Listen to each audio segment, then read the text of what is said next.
Hoy, pare.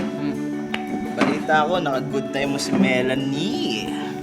Ba't di mo siya prom date? May gagawin daw eh. Uy, teka pare. Mauna na ako kasi medyo chick si sis ngayon eh.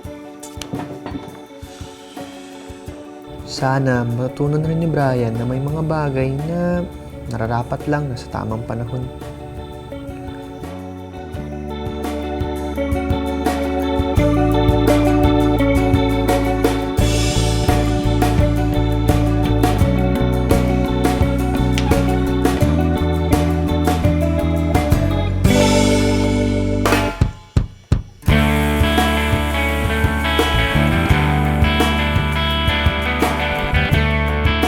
Ano kaya mangyayari sa akin? Siguradong hindi na ibibigay sa akin yung scholarship. Paano na kaya yung kinabukasan ko?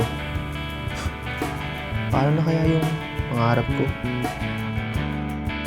Lumala ang STI ni Jason kaya napilitan siyang magpatingin sa doktor.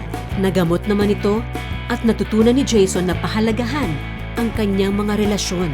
Pumasok siya sa isang lokal na kolehiyo.